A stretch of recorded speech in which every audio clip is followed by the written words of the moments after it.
रावलपिंडी बेनजीर भुट्टो अस्पताल में 10 माह की बच्ची ऑक्सीजन न मिलने से चल बसी। कमसिन अलीजा के वालिदैन का गम से बुरा हाल। कहा चिल्ड्रन वार्ड में सहूलतें नहीं, ऑक्सीजन मिल जाती तो बच्ची बच जाती।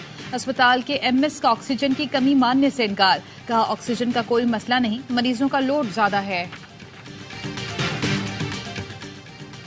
बिजली 3 रुपए 7 पैसे फी यूनिट मजीद महंगी। नेपरा नोटिफिकेशन के मुताबिक बिजली की कीमत में हालिया इजाफा अक्टूबर की माहाना फ्यूल एडजस्टमेंट की मद में किया गया। बिजली सार्फिन को आइंदा माह इजाफी अदायगियां करना होंगी। इजाफे का इतलाक लाइफलाइन सार्फिन और के इलेक्ट्रिक पर नहीं होगा।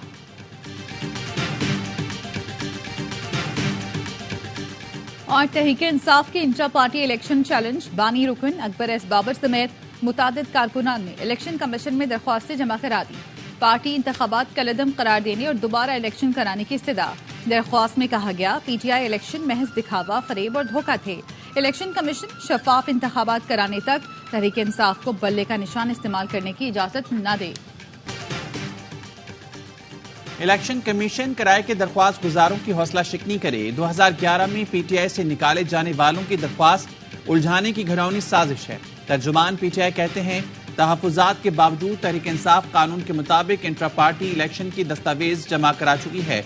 बल्ले का निशान मजीद इल्तवा में रखने के बजाय पीटीआई को दिया जाए। तहरीक इंसाफ को सियासी अमल से बाहर करने की कोशिशों से कौम वाकिफ है। तमाम सियासी जमातों की इंतखाबी अमल में यकसा शिरकत नागुज़ीर है। इलेक्शन कमीशन के लिए गैर जानिबदार दस्तूर का इस्तेहकाम और शफाफ इंतखाबात कराना लाजिम है। तहरीक इंसाफ या इसकी क़यादत के बगैर शफाफ इंतखाबात मुमकिन है न अवाम कबूल करेंगे। आम इंतखाबात के लिए इलेक्शन कमीशन को 17 अरब 40 करोड़ रुपए जारी कर दिए गए। वजारत खजाना के मुताबिक इलेक्शन कमीशन को मजमूई तौर पर 27 अरब 40 करोड़ रुपए दिए जा चुके हैं। जब इलेक्शन कमीशन को फंड्स की जरूरत होगी रकम दी जाएगी।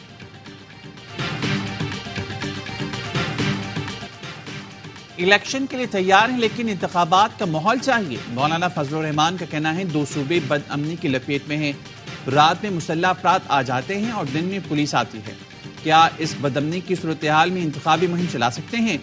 मौलाना ने नून लीग से इंतखाबी इत्तेहाद का भी ऐलान कर दिया। कहा इत्तेहाद इंतखाबात और इसके बाद भी बरकरार रखेंगे।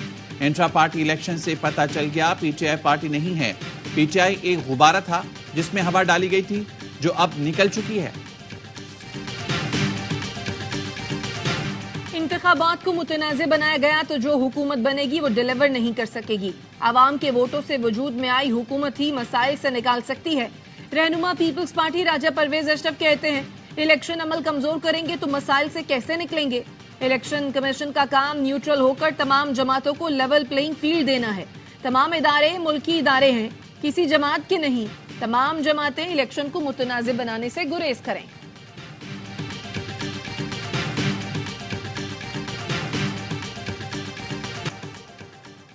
इलेक्शन कमीशन ने बानी चेयरमैन पीटीआई की नाअहली के लिए दरख्वास्त पर फैसला महफूज कर लिया। वकील शुएब शाहीन ने मौक़िफ़ अपनाया। इंट्रा पार्टी इलेक्शन का रिकॉर्ड जमा करा दिया। पार्टी का नया चेयरमैन आ गया। कानूनी तौर पर यह मामला खत्म हो गया। केस खत्म होना चाहिए। दरख्वास्त गुजार खालिद महमूद ने कहा इलेक्शन कमीशन ऑर्डर में लिख दे बानी चेयरमैन सजा याफ्ता है, ओहदा नहीं रख सकते। चीफ इलेक्शन कमिश्नर का कहना था बानी पीटीआई ने इलेक्शन लड़ा ही नहीं, इस पर हम कुछ नहीं कह सकते। डीएचए सिटी कराची में ट्रांसफर और रिकॉर्ड ऑफिस की इफ्तिताही तकरीब। डीएचए सिटी के अरकान, रियल एस्टेट से ताल्लुक रखने वाली तंजीमों, बिल्डर्स एसोसिएशन और कारोबारी शख्सियात ने शिरकत की। अस्करी बैंक, अलाइड बैंक और दुबई इस्लामिक बैंक के कंज्यूमर बैंकिंग सरबराहान भी शरीक हुए। मेहमानों ने डीएचए सिटी इंतजामिया की इस काविश को न सिर्फ सराहा बल्कि कारोबारी सरगर्मियों के हवाले से मुकम्मल एतमाद का इजहार किया।